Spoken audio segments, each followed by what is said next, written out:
कुछ चाहिए बाबूजी? हाँ, चाहिए। अपनी बहू के चेहरे पर खुशी चाहिए। खुश? मैं तो खुशी हूँ। मुझे चेहरे की आंखों से नहीं दिखता है, मगर मन की आंखों से सब दिखता है बेटी। मेरी बहू दिन भर जानवरों की तरह सबकी सेवा में लगी रहती है। कपड़े धोती है, बर्तन धोती है, खाना पकाती है, यहां तक कि अपने हिस्से का खाना भी दूसरों को दे देती है, मगर उसके बदले मिलता क्या है उसको? गालियां, तिरस्कार। बाबूजी, अगर यही कहने के लिए आपने बुलाया है तो मैं जा रही हूँ। ठहर। अरे नहीं नहीं, ठहर बेटी ठहर।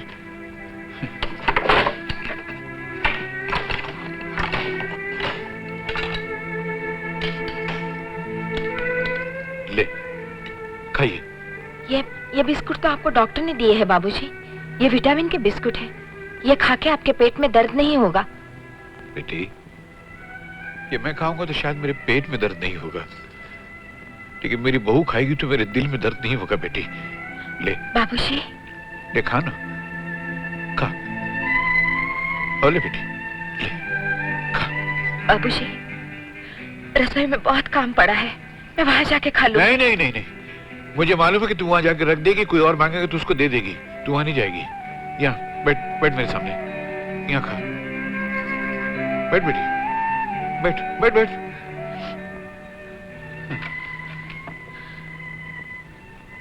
खा ना।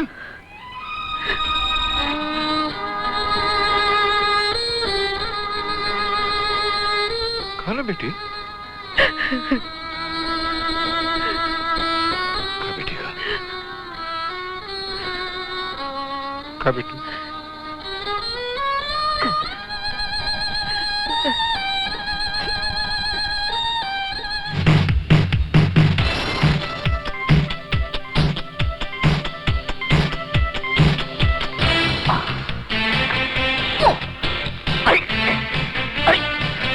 जाने तो दो मुझे। एक मिनट।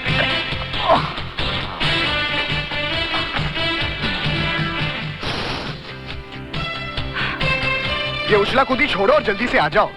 आती हूँ, एक मिनट।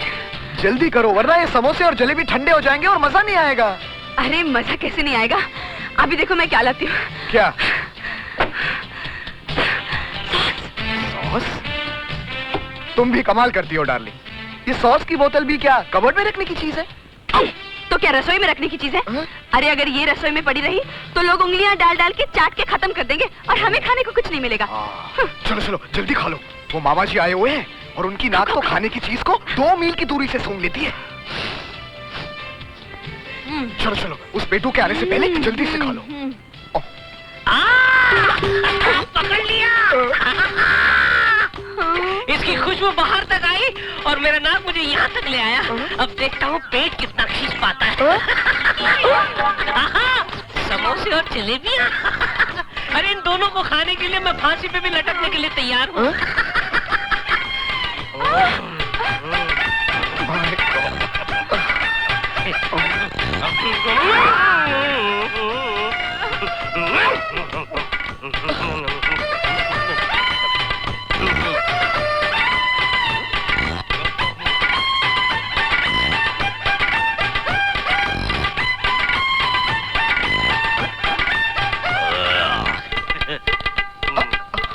बाबा जी वो शरबत नहीं सॉस है।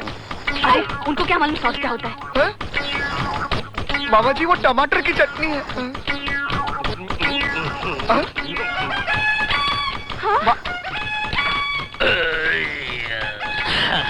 मजा आ गया। भाई कल कुछ और मंगा के रखना है और बुलाने की जरूरत नहीं है, मैं खुद आ जाऊंगा। खुश है जमाना, आज 1 तारीख है। पहली तनख्वाह से तुम लोगों का मुंह मीठा कर रहा हूँ। Thank you Ravi. रवि रवि रवि, लड़की। चुप है, कभी लड़की नहीं देखी क्या? कहाँ है लड़की? वहाँ। हाय, क्या चीज है?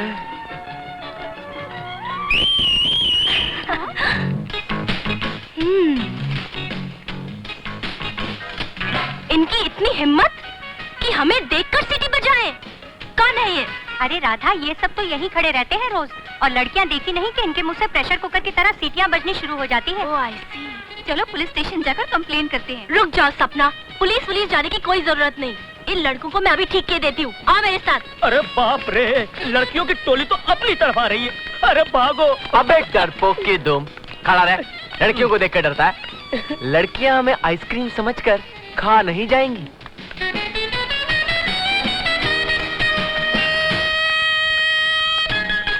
कौन सा महावीर मर्द था जिसने सीटी बजाने की हिम्मत की?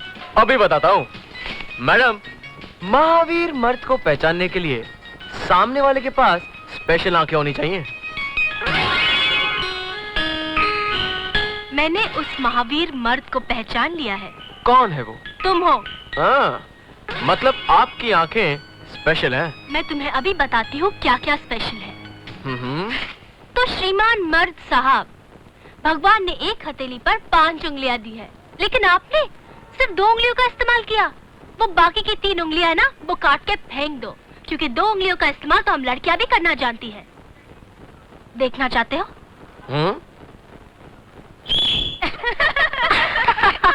कमाल है, लड़की सीटी बजाती है। लेकिन बहादुर इंसान वो है जो अपनी 5 उंगलियों का इस्तेमाल बराबर करना जानता हो। अच्छा, मिसाल के तौर पर 2 उंगलियों का तो ट्रेलर था मेम साहब।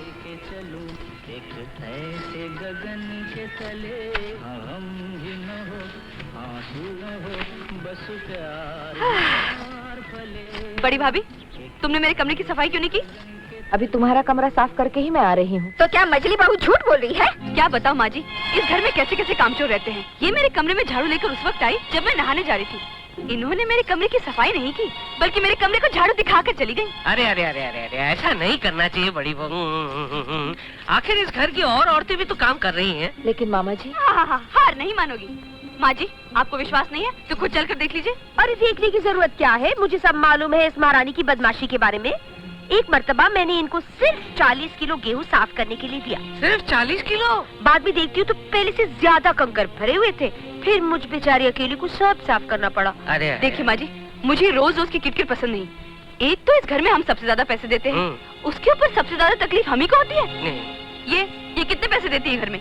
1000 रुपए। अगर मैं भी 1000 रुपए देने लग गई तो बाकी पैसों में मैं एक नौकरानी रख लूंगी और ऐश से जिंदगी गुजारूंगी। मैं तो कहती हूँ माँ जी, छोड़िए इनका एहसान, दूसरी नौकरानी रख लेते हैं कल से। दूसरी नौकरानी क्यों? अगर नौकरानी आ गई तो ये महारानी दिन भर हाथ पे हाथ धरे बैठी रहेगी। आदर्श भैया इस घर में सबसे कम पैसे देते हैं, तो उन पैसों की कमी को पूरी करने के लिए सीता भाभी का फर्ज है कि वो हर वक्त काम करे, झाड़ू पोछा लगाए, खाना पकाए, बड़ों की सेवा करे, वो भी खामोशी से, जैसे बड़े घरों की बहू क्या करती है। मगर इनको बड़े घर की बहू की तरह काम करना कहाँ आता है? खड़े खड़े मुंह क्या देख रही हो? जाओ जाके कमरा साफ करो।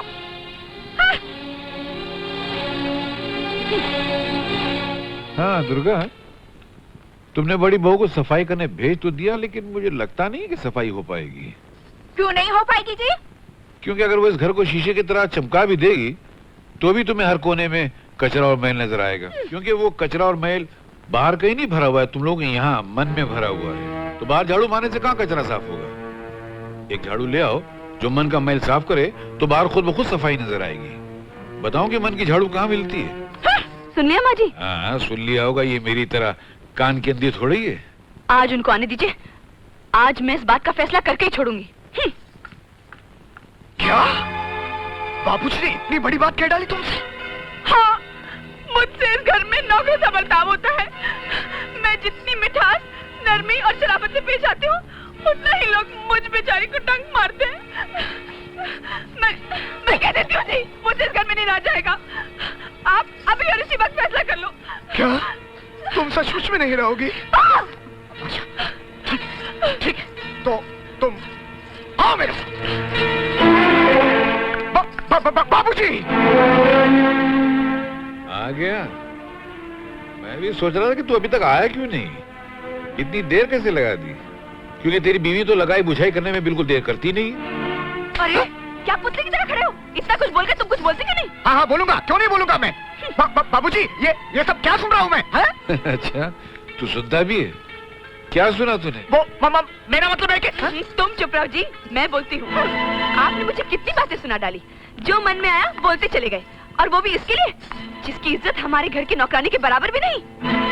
गलती इसकी थी और आपने मेरी इज्जत मिट्टी में मिला दी। है बहू, मेरे पास अल्फाज नहीं, इतनी बड़ी भूल हो गई मुझसे। आज तो आपने मान लिया कि आपसे भूल हो गई। हाँ, अंधा हूं ना, देख नहीं सकता था कि तुम मुझसे कितने फासले पर खड़ी हुई थी। अगर तुम मेरे करीब होती ना तो जानती हो मैं क्या करता? तुम्हारे इन गालों पे एक सन्नाटेदार छापड़ रख के देता।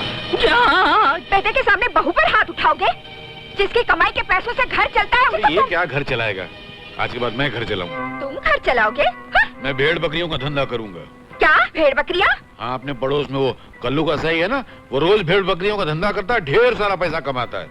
तो मैं भी अपने घर की सारी भेड़ बकरियां बेच दूंगा और खूब पैसा कमाऊंगा। लेकिन हमारे घर में भेड़ बकरियां कहाँ है? हमारे घर में भेड़ बकरियां नहीं है। अरे क्या है तुम्हारा मंझला बेटा, ये किसी भेड़ बकरी से कम है। इसको ले जाके किसी कसाई के पास बेच दूंगा, अच्छे खासे पैसे मिल जाएंगे। आपने मुझे भेड़ बकरी कहा? दुनिया का उसूल है कि मियाँ बीवी में एक शेर होता है और एक भेड़ बकरी होती है। तो अपने सीने पे हाथ रख और किसी ऐसे आईने के सामने जाके खड़ा हो जा जो इंसान को असली असलियत दिखाती हो। तो कसम से कहता हूँ कि तुझे तेरे सर पे 2 सींग नजर आएगी, पीछे एक दुम नजर आएगी, बस। बहुत गड़बड़ है। माँ माँ माँ, तुम सुन रही हो माँ? हाँ हाँ, मैं सुन रही हूँ। सारे फसाद की जड़ तो ये है। जीजा जी, और कौन कौन सा जानवर बिकता है उस बाजार में? नहीं, बिकने को तो गधा भी बिक जाता है। हाँ, बड़ा गरीब जानवर है। खाना खाने के लिए मार खाता है, गालियां सुनता है, जूते खाता है, फिर भी बेशर्म की तरह साला वहीं की वहीं पड़ा रहता है। साला यानी कि मैं? नहीं, गधे से करा, तुमसे नहीं। हाँ, तो ठीक है। तू चुप कर संभावन। बादल बेटे जी? तू क्या इनसे बहस कर रहा है? जाके उससे पूछ जिसकी बीवी ने इस घर में झगड़ा पैदा किया है। बादल, तुम कहना क्या चाहते हो? देखो भैया, तुम इस घर में हर महीने सिर्फ 1000 रुपए देते हो और मैं हर महीने 6000 रुपए देता हूँ। अगर मैं चाहता तो मैं भी तुम्हारी तरह 1000 रुपए दे सकता हूँ और बाकी के पैसों से आराम से 24 घंटे काम करने वाली नौकरानी रख सकता हूँ। लेकिन मैंने आज तक ऐसा नहीं किया, क्योंकि अगर मैंने भी तुम्हारी तरह 1000 रुपए देना शुरू कर दिया बादल, तो फिर ये घर चलाना। घुमा फिरा कर बात करने की जरूरत नहीं है। जो कुछ कहना है साफ साफ शब्दों में कहो। तुम साफ साफ सुनना चाहते हो तो सुनो, और एक बात बड़ी भाभी जी को भी साफ साफ बता देना, ये घर मेरे पैसों से चलता है, इसलिए मेरे कमरे की सफाई सबसे पहले और सबसे अच्छी होनी चाहिए।